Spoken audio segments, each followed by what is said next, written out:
it's the next level.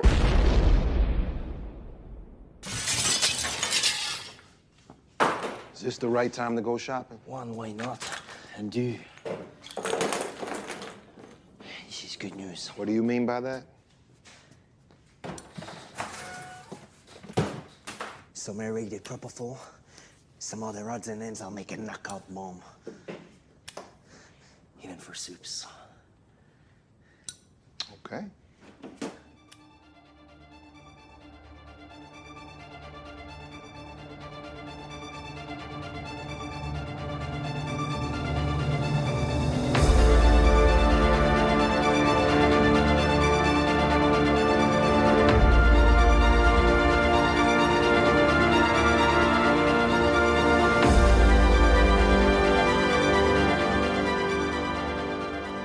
Hey, panelists, welcome back to the show. I'm Mark. And I'm Steve. And Mark, there's only 2 episodes left in this season. Can you believe it? We've gone through this so quickly. I'm glad we didn't do 2 episodes a time because it would have gone even more quickly. But I do have to correct myself. I made a couple of mistakes on the last podcast. I was confused between "We Gotta Go," which is the Louie Louie song, and then the song from Jaws, which is "Show Me the Way to Go Home," because I just watched Jaws a couple of times, and so I had this whole mix up in my head of the 2 different songs. And so if anybody was screaming at their podcast players, "What are you talking about? You're so confusing right now," that's what was going on. So Yeah, and we should continue on saying that this is a spoiler-full podcast for the 2nd season of Amazon Prime's The Boys. And, Steve and I have watched the whole season, and we are now discussing these episodes from that point of view. So, if you haven't watched it, go stop this and go watch it. And then, but why are you here anyway? If you watched it, you're here. So go back, watch it, come back. So unless you like those ideas of being spoiled and watching for everything, Yeah. So this is The Boys season 2, episode 6, The Bloody Doors Off. And the synopsis that IMDb gives us for this one is: when the boys and Starlight follow a lead to Vought's mysterious Sage Grove Center, they find one of Vought's darkest secrets and someone even darker from their past. Meanwhile, Homelander and Stormfront's relationship deepens. Yeah, Stormlander. Stormlander. So we should just jump right into our top 5s. Sure. Hey, man. Yeah. Want a fresca? Thanks. Why don't you go ahead and start? All right, well, my number 5 would be getting that glimpse into Frenchie's past with his friends Sherry and Jay, and how he lost them, I guess, along the way over time. Pretty much as to why he cares so much for other people, as we see throughout the whole, the show. And, he was arrested for his robbery and was offered to work with Billy's old boss, Mallory. And we get to see that little interrogation and how he got busted, or, the interesting facts of why Mallory is interested in him, because he used weaponized Xanax to stop a super behemoth. Apparently he was, this soup was activated by rage and was taken down with Xanax bomb to make him like a cupcake, and Mallory, you could see that Mallory likes the creative takes that Frenchie does when doing these plots and schemes. Yeah, this was my number 5 as well. And it was like, it's interesting to see, because we forget, because we pick up the show thinking that the boys, this is when they started, but we forget that they were doing this many years before. I mean, in fact, the flashback goes back to 8 years. So they were together, or they were getting that team together, the boys, Billy's boys, I guess, together back then. So we see this recruitment of Frenchie. We see, like you said, this I loved his little thing talking about the Golden Girls and how he had to make his own family and all that when he was hustling in New York. Yeah, it's just really, really good. I love the editing that when we have him say to Billy, "Oh, I never get caught," it cuts right to him being caught after that bank job 8 years ago. Yeah. And we do see, we find out later in the episode why he and Cherie's relationship is so, they're together, they're apart, they're together. And we saw them together last season in, a couple episodes ago. He went over to her apartment but they're definitely still distant. And we learn that Jay is the reason why, that even though he saved Jay's life that one time, just a few months later, Jay overdosed again. Yeah. And didn't apparently, survive. Yeah, he died. Yeah. Yeah. And so it was like, it was just heartbreaking to hear all that. And then to know that that was the reason why Mallory's children were killed, and that he's been torturing himself ever since. And we're going to find out when we get to Lamplighter, we're going to find out that Lamplighter's been torturing himself, that one night was all really was a turning point in all of their lives, really. Yes. Yeah, it was. I like that you actually talked about the different, because I thought it was more than one soup that he had gotten rid of, but maybe it was, but still, it's definitely interesting that we know that Frenchie's kind of like the idea man. He was the one who thought about last season about putting the explosive up, what's his name's butt, up Translucent's butt, and then Huey ends up, detonating the bomb. So he's got this kind of imagination that he has. So Yeah, very creative personality, Frenchie is. And that will lead me to my number 4, which would be the flaunting of Homelander and Stormfront's relationship, or we should say Stormlander. Billy sees it, flat out on the interview on the TV and knows right away. Because, he just used that word, they're fucking. Billy, they're sitting on the couch, and he can just tell from the way they're talking in that interview that. Yeah, and in the very beginning, we see them stop a criminal, but things get way too sexual during it, and Homelander gets way too excited, and in the process, just caves in and explodes the criminal's head in the wall with his hand because he got way too excited. He was just holding him back by the head, but so gory. Stormfront, it's a big splat, and then the sex near the body, that was just nasty. We see more of Stormfront's manipulation of Homelander, too, during this episode. She lies as to where, she is going, and he finds out later because he went to follow up on her. And he's showing that love interest, like, hanging out in his trailer, and he's got the flowers, and he consistently is getting, like, jealous or angered, and then he just winds up burning it down. Yeah, and he throws that tantrum, Yeah, it definitely shows his immaturity in relationships. Kind of thing, Yeah. So gory. Just really, really great stuff. There's a lot of stuff in this episode. So my number 4 is the Deep, when he's trying to kind of recruit A-Train to the Church of the Collective, and that looked like a GoPro. Was that like a GoPro, or was that he found, or it was something that somebody, I guess, was on the plane and they were filming it, and then one of his fish found it. Yes. And I got a little confused on this part, because so he found it on the bottom of the ocean, and what we don't see off screen is that Maeve somehow is able to get this thing working, so that when Elena finds it at the end of the episode, she plugs it into like a phone, and she's able to view the video. And so we won't find out, I think, until the next episode, that this is what causes Elena to break up with her.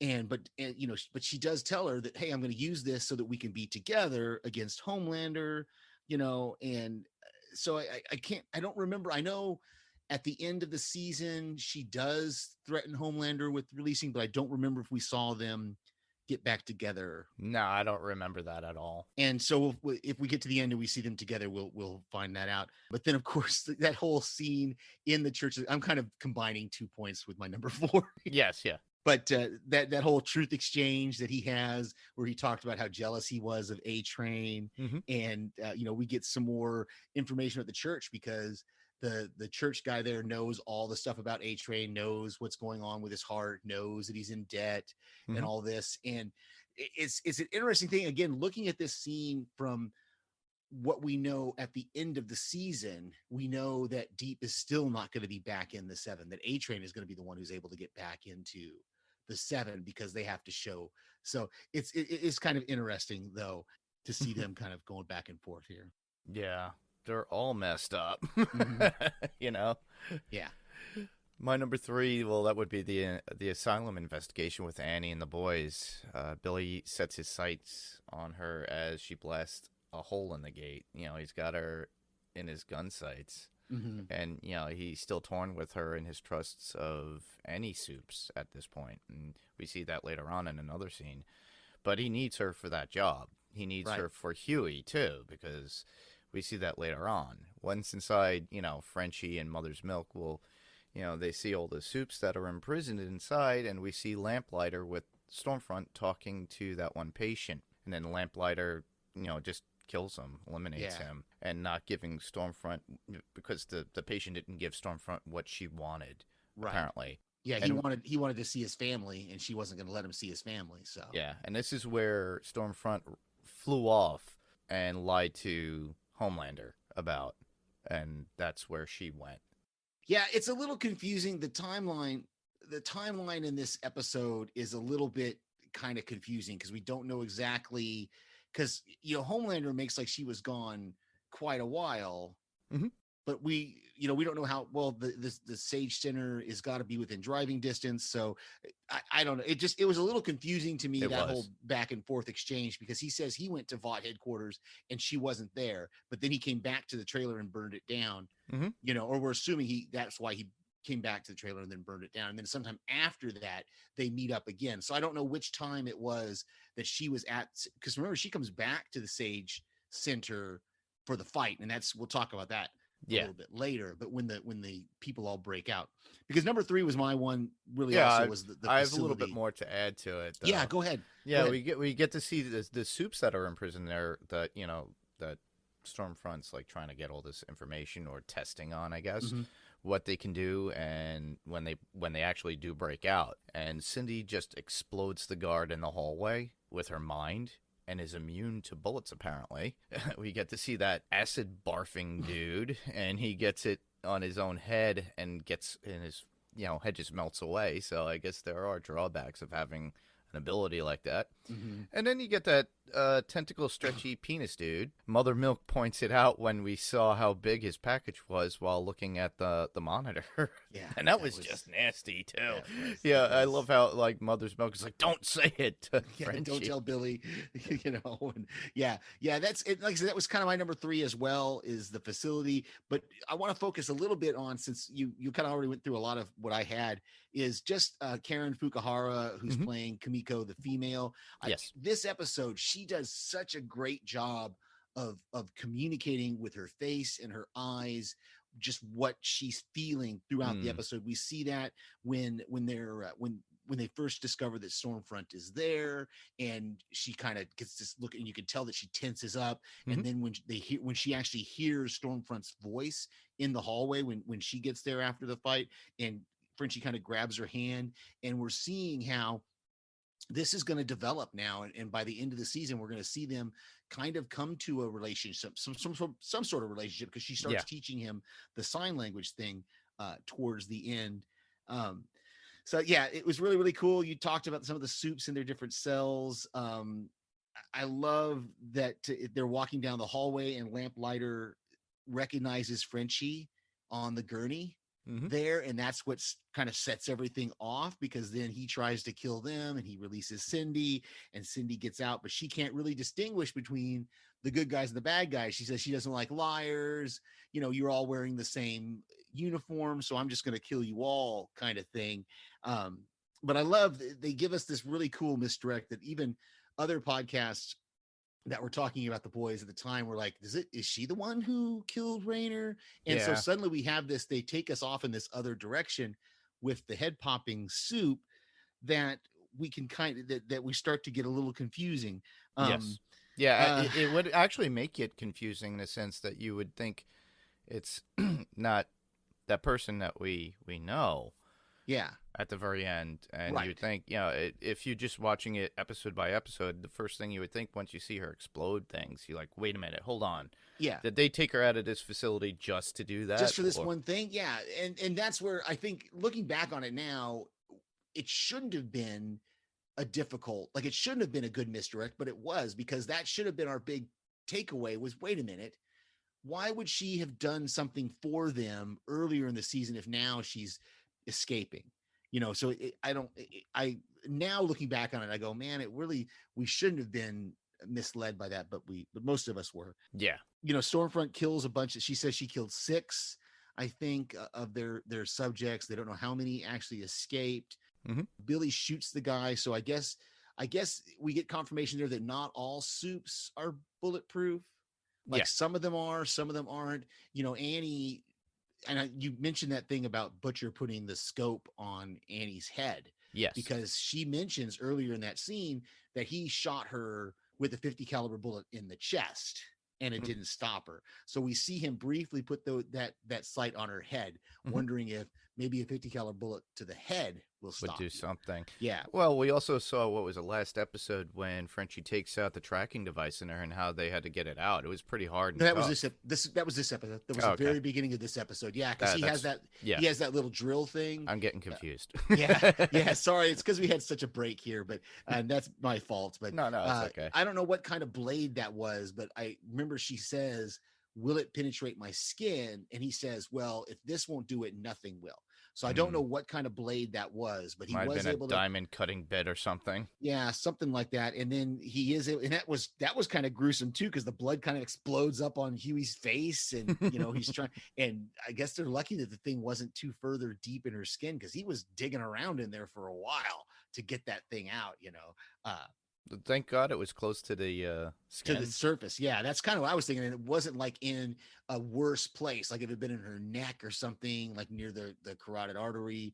What would have happened there? Well, it was purposely put in place by Vought, I would assume, so that way it is able to easily be put in a sense that, and then that's how Annie knew where it was. Right. And they wouldn't have wanted to be a danger putting it in either. So that they Correct. wouldn't have really wanted to put it in too dangerous a spot. Okay, that makes sense. Yeah. So we're on to my number 2. Yes, I'm just making sure. Yeah, we talked about Billy. Yeah, because you're number 2. Okay, cool. My number 2 would be Huey getting wounded and how Billy and Annie have to help him. They come together at this point, and it's pretty cool. They stop the car to try and commandeer it, and Annie hits the guy with a blast when the car charges her up because she was out of power originally when he said you could heal her, just cauterize it. And she couldn't because I guess she needs a jump start. And, the guy is dead. I'm not sure if this is her first real kill or accidental kill, but it was pretty much an accident due to the circumstances. And Annie has to cauterize the wound to get Huey to the hospital so he doesn't bleed out. And then we see all the cute little conversations, the conversation between Billy and Annie at that point in the hospital, talking about Huey and how he uses that children's shampoo and he's like a little puppy. Yeah. I love that whole kind of bonding sequence there, that even she tries to not let it happen, because she's like, no, don't give me that look. Don't give me that look like I'm one of you because I've killed somebody now, trying to get what I want. Because and this scene is still confusing to me every time I've watched it. Even though I watched it like 3 times, it's still a little confusing, because I guess it was when the guy pointed his gun at Huey, that's when her emotions got the better of her, and she siphoned power off from the car and then hit the guy. Because that's the only thing I can think of why she would have such an emotional response, is because he turned the gun onto Huey at that point. And so and I definitely think it was her first kill, and it was definitely an accident, but it's still, even an accident, it's still a kill. And this is something I don't remember if she talks about it much later this season, or if we're going to see something more maybe in the next season, because they basically left that guy out. There's no proof. There's no way anybody could connect them to the killing unless there's like cameras out there or something. So my number 2 is just the whole fight in the facility from beginning to end. You talked about the female and how she pushes the guy down and then jumps on his chest and holds him down so that his spit goes straight up and comes straight back down onto his own face, and I'm assuming kills him. It just melts away his face. You see it deteriorate. And then of course you talked about Love Sausage, and Love Sausage. That's what they call him. That's what he's even called in the credits. I love that Frenchie is kind of able to use those prescriptions, and he thinks it's going to work, but then when it doesn't, Mother's Milk like, I thought you said this was going to work, and he's like, I said it might work. I didn't say it would work. Yeah, that's a nice argument right there. But you didn't mention that how Mother's Milk got saved from the choking was No. a female jumping outside and punching that guy in the head with her little bossy ring, and you can see bossy on his forehead. Yeah. You know. So yeah, that whole thing That was just, Kimiko. yeah, Kimiko. I call it the females, what she called, yeah, the female Kimiko. In the comic book, they never do give her a name. No. So they don't. every once in a while, I want to pay homage to that and just call her the female. Instead of Yeah. Kimiko. But I think I love it when Frenchie was talking to her and she just breathes heavily on it and shines it right on Yeah, her shoulder. exactly. Exactly. Like you could. I think he was talking about how she couldn't handle herself, or she shouldn't be going in. Yeah, no, he said an orderly wouldn't be wearing a ring like that. Oh, yeah, He that's said it, that's what you bought with your money from Cherie. You bought this gaudy piece of jewelry that's like not any good for anything. And then I she guess- used it. Yeah, exactly. So I think we're to your number one. Okay, well, my number one, well, that would be Stormfront's reveal of herself to Homelander. Her just giving out all the information, how Mhm. she is so old, and that she was the first successful test subject in Berlin. That's because she shows him a picture of her and her daughter, and he goes, "Oh, that's your grandmother." No, that's I think she said daughter or Daughter. granddaughter. No, she did say daughter. Yeah, she said Okay. daughter. Yeah, Yeah. yeah, for sure. And then, that she was born in 1919, married Vought, and had a daughter with her. Mhm. Obviously, the one that was in that picture that was old. Mhm. And then shows all the hate and bigotry, just how she's just spewing on, talking about being elite and everything. And she professes her affection of not wanting to be alone forever and wants to be with Homelander. And then we get that Golden Girls theme at the end of the scene that fades into where we see Cindy, that explode heading, whatever you want to call it, chick from the asylum.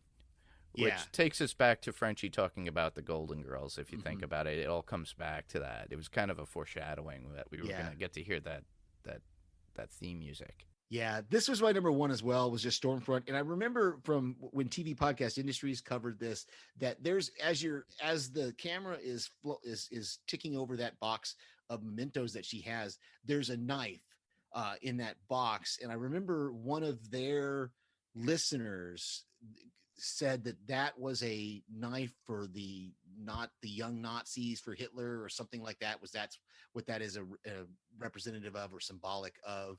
Is something like youth for Hitler or teens for Hitler, something Wow. like that was given to those, kind of like the Boy Scouts in our but Nazis kind of thing.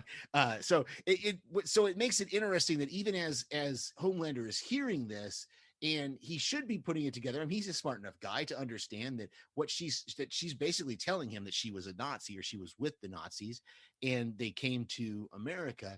But when we find out at the end of the season is he doesn't care that she was a Nazi. All he cares about is that his reputation has been ruined at the end of the season. Yeah. Like, he doesn't care about it now. Oh, that's fine. Whatever you believe, because like she's so obvious in the way she looks at him, and she says, you're going to be the leader of this, this army of soups that are going to look exactly like you. And it's just really that just the racism and the bigotry is just all coming out of her at that point. If we weren't, done with the character at this point, we better by now, Yeah, I don't think this is the last we're going to see her. Yeah. Even at the end, she gets, Anakin Skywalkered and burnt legs and arms, Yeah.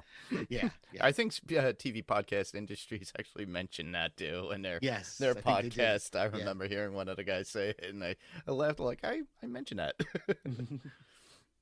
Now we should move on to our notes. Yeah. Going over mine, and go ahead and talk about yours. I think most of mine we've covered. Well, the first one I have would be the snide look Stormfront gives A-Train on the set after he sees the music being recorded for his quote-unquote anthem. Mm-hmm. And then his little talk with the Deep, and Deep does the same thing with the Fresca. Oh, and by the way, apparently Fresca is back because there's a Fresca alcoholic drink that's out there now. So Huh, I don't okay. know. Maybe that was preparation for that. Them, like, Yeah, that's cool. That's cool. Yeah. Go ahead. Go on with yours. uh, the next one would be Lamplighter, is played by Sean Ashmore, who, as we all know, played Iceman in the Fox X-Men movies. Mm, I find it funny since he has a lighter as Lamplighter to use his firepower, which pretty much is his opposite nemesis when he was Iceman in the X-Men movies. mm. His opposite in the X-Men movies was Pyro, which does the same thing. You know, he uses that lighter in those movies if you watch it. Nice. And I find it funny that he takes on this role reversal with his previous superhero portrayal, you know? Yeah, yeah, yeah. And his twin brother is Aaron Ashmore, who's also an actor and been in quite a few things as well. Yeah, they're identical twins too, Mhm, which is yeah. so funny too. It's It is because it's funny the different things that I've seen them in because like Aaron was in Killjoys, and he was in The Rookie. I think Yeah. it was Aaron was the one that was in The Rookie. So it's kind of hard. Yeah, I get that a lot. I have to go to IMDb honestly when I see them in something because I Yeah. can't tell them apart. So Yeah, there's another set of twins I always get confused with too. One in Dazed and Confused, and one that was on Party of Five, and yeah, those two. And I think I met the one from Morats, and he goes, "No, that was my brother." And I'm like, "Sorry, I owe you a Funny. drink, man." Funny. Do you want to do your last one there, and then I'll look at mine Sure. and see what we've already discussed? Sure. The last one I had would be the information that Lamplighter gives out about thought and using these people in the asylum as test subjects. You know, we get to see they were doing that to see what the effects are within people. He brought up a whole thing where it affects everybody differently between kids, adults, and how fast they're able to obtain it and how they're able to use them, these powers. And Lamplighter stating that some just explode and others just have powers. And he's there only to burn the evidence when needed, when they ask him to. And that's Yeah. really why, I guess if they weren't willing to work, and that's why Stormfront said to burn that patient, because they weren't looking to work with them at all. So they're like, Yeah. we'll just, eliminate them. Mm-hmm. So I think there's only a couple of mine that we haven't already talked about. That's that I found it interesting that Billy kind of conveniently forgets that Kimiko is a soup. Yes. Is like he talks about the fact that that he doesn't trust Starlight, but yet he does trust her, and he tells him, well, you're walking in there, you should take a soup with you, and that's why he sent Starlight with him. Yep. Unless he was talking about Kimiko, but it seemed like he was talking about Starlight there. He was. So he kind of conveniently forgets that Kimiko is a soup as well. Sometimes I guess that just keeps it straight in his head because he has such a bias against soups that he doesn't want to think of her as a soup, I guess. Oh, for the fact that she's on their side for more than Well, yeah. anything that Annie has. Annie was the one that was in the spotlight, and Annie was, part of the Seven. So in this case, Kimiko is like, has basically always been with him. Yes, Pretty much. I yeah. mean, not always been, but like she's never been against them. Exactly. I guess is a better way of putting it. yeah. So, Whereas Annie's on the inside, and he has a lot of trust issues. yeah. And the other thing we didn't really discuss that I had in my notes was no Billy Joel songs in Nope. this one. I don't think there was any Billy Joel songs in the previous episode as well. So maybe we've moved past Billy Joel. I don't know. But definitely there was definitely none in this episode. That like you mentioned already, the Golden Girls theme was the big musical thing for this one. Yeah. And we should move on to quotes. Sure. So I'll start with one. And that would be, my first one would be Annie saying, "This is where you live?" And that was to Huey. And he goes, "Yeah, it has its own charms. The rats are like Pokemon with Hep C." That's a good line. I loved Mother's Milk when he's talking to Lamplighter, and Lamplighter's just going to burn him. And he says, "All right, listen up, man. You can burn us, but she's a soup. All you're going to do is piss her off. So why don't we all just calm down and live through this motherfucker?" All right. Exactly. I just love the way he, and then when she kills the acid guy, Lamplighter's like, "Okay, yeah, I guess it might be a good idea for you guys to stay." Exactly. My next one would be Billy saying, "Never go into shark-infested waters without chum." And that's Billy's response to Huey taking Annie along to go to the asylum that they have to investigate. Yeah, yeah. The other one I had is there at the end. We talked about when Annie and Billy are kind of bonding there. That he says, every morning he slathers his bum with creamy Desitin. I mean it. He's got rashes down there. And she says something like, "I don't want to hear this," or something. Yeah, like exactly. that. I don't want to know. Mind you, it's like, hello, you guys were together. Yeah. The last one I have would be Annie saying, "Only a good soup is a dead soup, huh?" And that's to Billy, and Billy just goes, "Your words, not mine." And that was after Billy comes down off the top of the truck and refuses Annie's help to get down because you could see it flat out. He just does not like her and what she represents. Absolutely. Yeah. So no feedback this week. Nope. No feedback this week. But we do have some news. So we have a little bit of news. I put this in the news because I wanted to make sure we shared it. According to, I saw a commercial on TNT or a commercial somewhere that letting us know that we have an official release date for Snowpiercer season 2, which is January 27th, 2021. If you remember correctly, we covered season 1 earlier this year. I know it's been a long year and a lot of weird things have happened, but it was this year. I actually had to go back, Mark, in our podcast player to make sure that it was this year that we did Snowpiercer. Yeah, it feels like it's been forever. It has. But it was this year that we covered Snowpiercer season 1. And I think even at that time, we knew that season 2 was like either already greenlit or already done. And we were just waiting for an official release date. So here we have it, January 27th, 2021, Snowpiercer season 2. Awesome. And my trade paperback finally came in for Mega Brain, so now I got to pick it up this week. Oh, nice.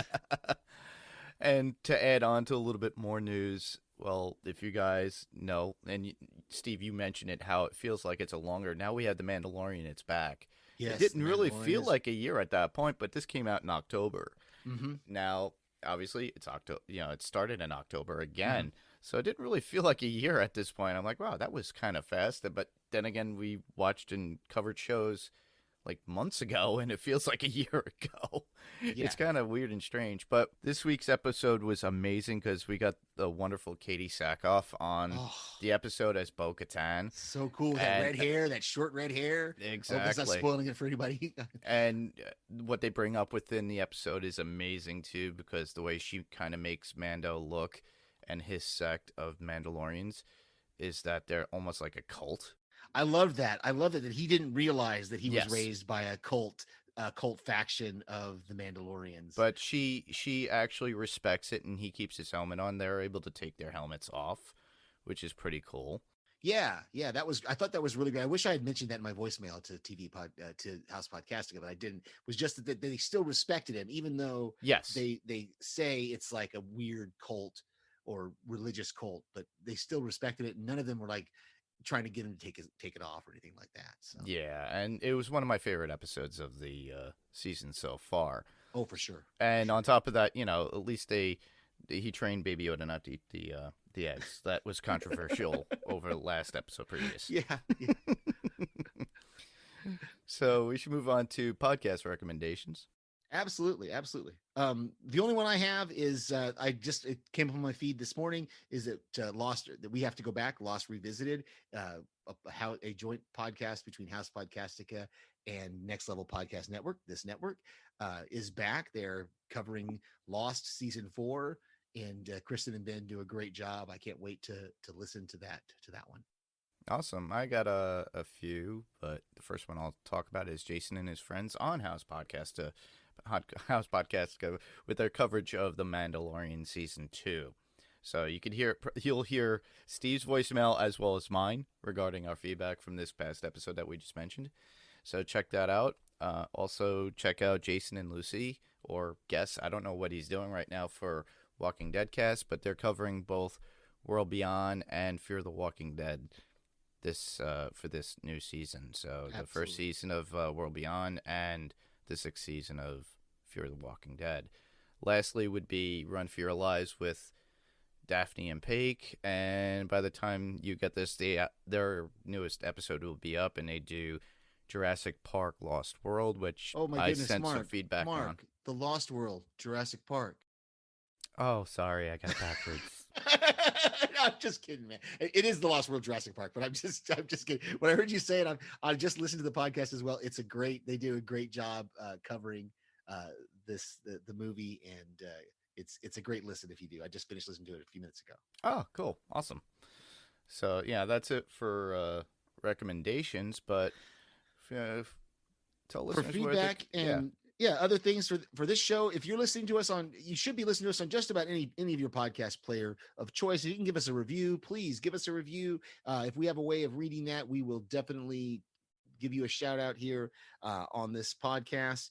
You can check out our website at panelstopixelspodcast.com. Mhm. You can submit your feedback through our Facebook group, which is facebook.com/panelstopixels.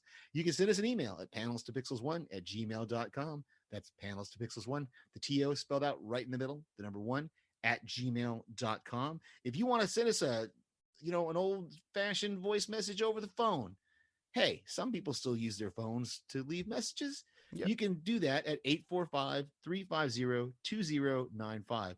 We would love to get a call there that's not about our car warranty. Again, that's 845-350-2095. You can also find us on YouTube at Panels to Pixels Podcast. Give us a thumbs up, subscribe, and hear what we have there. Next week's episode will be episode 7 of the second season, the penultimate episode, as they say. I don't know why they have to have a name for the second to the last episode, or the first to the last, whatever it is. The first to the last episode. What is it? The second to the last episode? Second to last, yeah. Second to last. I don't know why they have to have a special word for it. But anyway, it's called Butcher, Baker, Candlestick Maker. So send us your feedback for that episode, or send us your feedback for anything you want, because we have watched the whole season. This is a spoilerful podcast. We would love to hear your thoughts on it. I can't wait to watch the episode again and cover it with you next week, Mark. Awesome. Cool. And where else can listeners hear us? Well, I could be found right here on Panels to Pixels, as well as sending out audio feedback to other podcasts that I love that my friends do. You can also hear me on another podcast called Adrenaline Cinema Podcast on the Pirate Core Entertainment Network. And the podcast is about those action movies, adventure films, pure action films, suspense films, and anything to get your adrenaline going while watching a movie. And Panels to Pixels will remain on the Next Level Podcast Network, so stay tuned here, and we'll keep you up to date, or just check out Pirate Core Entertainment's website. So what movie are you doing next there on Adrenaline Cinema? Well, I just released this past week was an interview with Patricia Tallman, and she's an actress, stunt woman, and she's been in the industry for a long time. She doesn't do stunt work or act, but she's building up a lot of stuff, so I did the interview with her. Had a great time. We talked about Jurassic Park, where she was a stunt woman. We talked mostly about the movie Knight Riders, which was done by George Romero in 1980. And you could check that out and hear her there. And coming forth will be Con Air. Nice. With Nicolas Con Air. Cage. Yeah. I'll have to watch that again. I'll have to find it, watch it again, and then send you, because that's a movie that I just absolutely love. I loved it since it came out and saw it in the theaters, and can't wait. Yeah, you could check me and Ben Beck out when that podcast comes out next week. Excellent. And for me, you can hear me right here, of course, on Panels to Pixels, and I submit voicemail to various podcasts, like Mark talked about, of our friends that do podcasts, and they are so generous in letting me sometimes be on too. Yeah. I'm on there sometimes, and whenever I'm on a podcast, I will definitely let y'all know, but I send voicemail. So if you're listening to anything from Podcastica, Next Level, Pirate Core, you're going to hear my voice more than likely. Yep, that is true. So that's our show this week. I just want to thank everybody for listening. I'm Mark. And I'm Steve. And this was Panels to Pixels, and we'll see you on the next panel. Good night, everybody.